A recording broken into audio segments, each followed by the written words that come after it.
존경하는 헌법재판소 재판관님들께, 국회 소추위원, 국회 법제사법위원회 위원장 정청래입니다. 대한민국은 법치국가이고 모든 법의 으뜸은 헌법입니다. 대한민국 헌법 130개 조항을 압축 요약해 놓은 헌법 전문에서 불의한간 4.19 민주 이념을 계승한다고 되어 있습니다. 이는 사실상 5.16 군사 쿠데타를 불의한 것으로 규정해 헌법 정신에서 탄핵하고 있습니다. 대한민국의 주인은 국민입니다. 헌법은 제1조에서 대한민국은 민주공화국이고 대한민국의 주권은 국민에게 있고 모든 권력은 국민으로부터 나온다고 주권제민의 정신을 선언하고 있습니다. 국민의 것은 국민의 것입니다. 국민으로부터 위임받은 권력이 위헌, 위법적으로 국민 위에서 군림할 수는 없습니다. 헌법 수호의 파수꾼 헌법재판관님, 2024년 12월 3일 아침은 평범했습니다.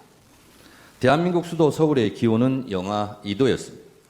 국민들은 늘 그렇듯이 출근을 서두르고 있었고 그날 아침 뉴스 헤드라인은 명태균 핸드폰 행방 논란이었습니다. 세계 방산 매출 100대 기업에 우리 기업 4곳이 포함됐고 대한민국 한강 작가의 노벨 문학상 수상 관련 좋은 소식도 있었습니다. 미국 바이든 정부의 우크라이나 군사 지원 뉴스는 있었지만 휴전선 전방은 조용했고 어떤 국민들도 군사적 위협을 느끼지 않은 평온한 하루였습니다. 그렇지만 재판관님들도 보셨듯이 그날의 밤은 평온하지 않았습니다. 비상계엄 선포 소식을 접한 수많은 국민들은 설마 가짜 뉴스일 거라고 생각했습니다. 그러나 너무나 비현실적이었던 계엄 선포는 엄연한 현실이었습니다. 피청구인 윤석열은 2024년 12월 3일 비상계엄 선포 긴급 담화문에서 국회는 범죄자 집단이 소굴이 되었고 자유민주주의 체제 전복을 기도하고 있고 국회가 자유민주주의 체제를 붕괴시키는 괴물이 된 것 같다. 대한민국이 당장 무너져도 이상하지 않을 정도로 풍전등화의 운명에 처해 있다. 우리 국민의 자유와 행복을 약탈하고 있는 파렴치한 종북 반국가 세력들을 일거에 척결하고 자유헌정 질서를 지키기 위해 비상계엄을 선포한다고 했습니다.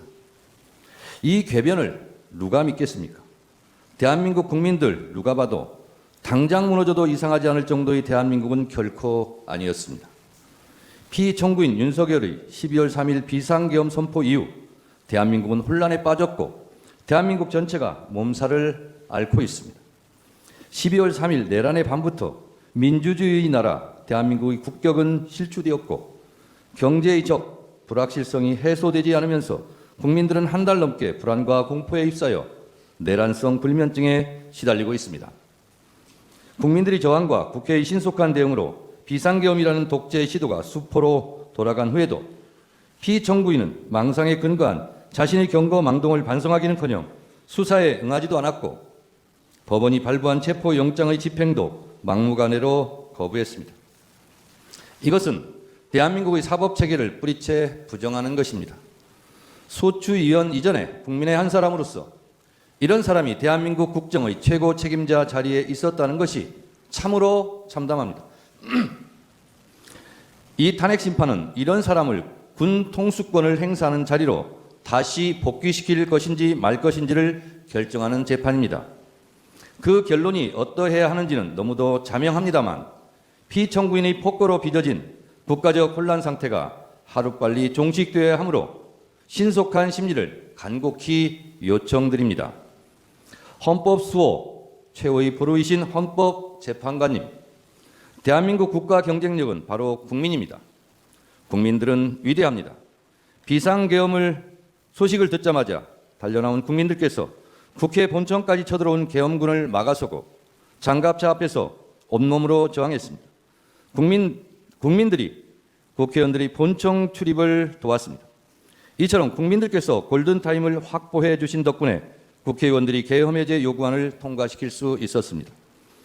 오늘날 대한민국이 전 세계의 부러움을 받을 정도로 정치, 경제, 그리고 문화적으로 우뚝 서게 된 것은 한국 현대사를 치열하게 살아내신 우리 선조들과 현재를 살아가는 우리들의 합작품입니다. 이토록 자랑스러운 대한민국을 하루아침에 전 세계 웃음거리로 만든 것이 피청구인의 비상계엄 선포였습니다. 그러나 민주주의를 지켜내려는 국민들의 열망으로 피청구인의 독재 기도를 막아낼 수 있었고 세계는 다시 대한민국 민주주의의 놀라운 회복력에 주목하고 있습니다. 이 모든 것이 국민들 덕분입니다. 국민 여러분들께 진심으로 감사드립니다. 존경하는 헌법재판관님, 피청구인은 헌법 제69조에 따라 나는 헌법을 준수하고 국가를 보위하겠다는 선서를 하고 대통령에 취임했습니다. 그러나 피청구인은 헌법을 수호하기는커녕 헌법을 유린했습니다.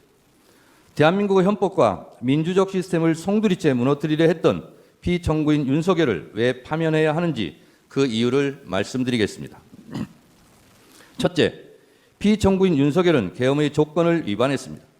헌법 제77조 제1항에 대통령은 전시사변 또는 이에 준하는 국가 비상사태에 있어서 병력으로서 군사상의 필요에 응하거나 공공의 안녕 질서를 유지할 필요가 있을 때에는 법률이 정하는 바에 의하여 계엄을 선포할 수 있다고 되어 있습니다. 대한민국은 전시 상황도 국가 비상사태도 아니었고 병력으로서 공공의 안녕 질서를 유지할 만큼 혼란도 없었습니다. 같은 내용을 규정하고 있는 계엄법 제2조 2항도 동시에 위반했습니다.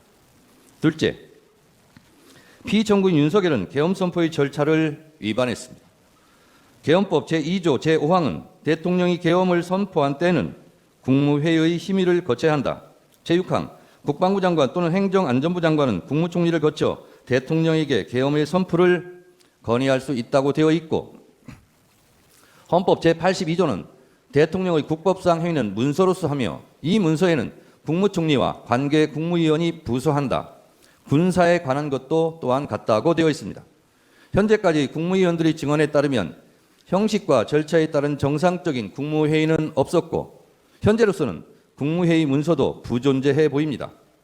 이처럼 피청구인이 선포한 비상계엄은 내용에 앞서 절차 면에서도 전혀 헌법과 계엄법을 따르지 않았습니다. 셋째, 국회는 비상계엄이나 어떤 경우라도 침탈할 수 없음에도 불구하고 위헌위법하게 침탈해 국회의 기능을 마비시키려 했습니다. 헌법 제77조 제5항에는 국회가 제적의원 과반수의 찬성으로 계엄의 해제를 요구한 때에는 대통령은 이를 해제하여야 한다고 되어 있습니다. 비상계엄을 해제할 수 있는 곳은 유일하게 국회입니다. 이런 국회의 권한과 권능을 방해하려고 국회를 무장병력으로 봉쇄하려 했습니다. 이는 명백한 국헌문란 행위 내란입니다. 넷째, 피청구인 윤석열의 계엄포고령 1호 제1항 국회와 지방의회, 정당의 활동과 정치적 결사, 집회, 시위 등 일체의 정치활동을 금지한다는 것은 헌법 제77조 3항을 정면으로 위반했습니다. 이 조항 어디에도 국회에 관한 특별한 조치를 할 수 없습니다. 이 포고령 1호는 정치활동의 자유, 정당 활동의 자유를 보장한 헌법 제8조, 언론 출판의 자유를 보장한 헌법 제21조 등을 명백하게 위반했습니다. 다섯째, 계엄군이 중앙선관위를 위헌위법하게 침탈한 것도 사법부의 주요 인사를 체포 구금하려고 했던 것도 모두 헌법과 법률을 위반했습니다.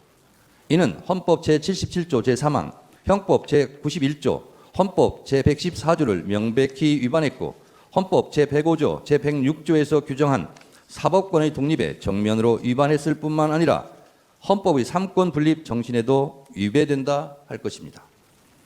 이 밖에도 피청구인 윤석열은 12.3 내란 사태 이후 법관이 발부한 체포 영장마저 거부하였고 극히 일부 지지자들에게 기대어 국가 혼란을 부추기고 있고 부정선거라는 망상에 사로잡혀 있습니다. 대통령 관저 농성전 때문에 일촉즉발 무력 충돌 사태까지 염려될 지경이었습니다. 체포되는 순간까지 사법체계를 불인정했습니다. 피청구인 윤석열이 수사기관에 저항하는 것을 보면 헌법 수호 의지가 손톱만큼도 없습니다. 만에 하나 탄핵이 기각되어 피청구인이 다시 대통령직에 복직하면 또다시 제2의 비상계엄을 저지를지 모른다는 의심을 받기에 충분한 언행을 계속하고 있습니다. 피청구인 윤석열은 지금도 비상계엄이 고도의 통치행위로서 사법심사의 대상이 아니라는 철진한 이론에 기대어 반성과 성찰을 거부하고 있습니다. 피청구인 윤석열은 아직도 자신이 무슨 잘못을 했는지 모르고 있을 뿐만 아니라 계엄과 독재 시도를 정당화시키려는 궤변을 늘어놓고 있습니다. 그를 파면함으로써 하루빨리 대한민국을 정상으로 돌려놓아야 합니다. 위헌 위법한 비상계엄을 선포하여 피로써 지켜온 헌법을 총칼로 파괴하려 했던 피청구인 윤석열을 파면함으로써 얻을 헌법 수호의 이익이 여타의 손실보다 압도적으로 크다 할 것입니다. 프랑스 소설가 알베르 까미는 어제의 범죄를 벌하지 않는 것은 내일의 범죄에 용기를 주는 것과 똑같이 어리석은 것이다 라고 일갈한 바 있습니다. 아울러 지연된 정의는 정의가 아닙니다. 자랑스러운 대한민국 민주주의 역사의 여정에서 돌출된 헌법의 적, 민주주의 적이 다시는 준동하지 못하도록 만장일치로 신속하게 피청구인 윤석열을 파면해 주시기를 바랍니다. 존경하는 헌법재판관님들의 현명한 판결을 기대합니다. 끝까지 경청해 주셔서 감사합니다.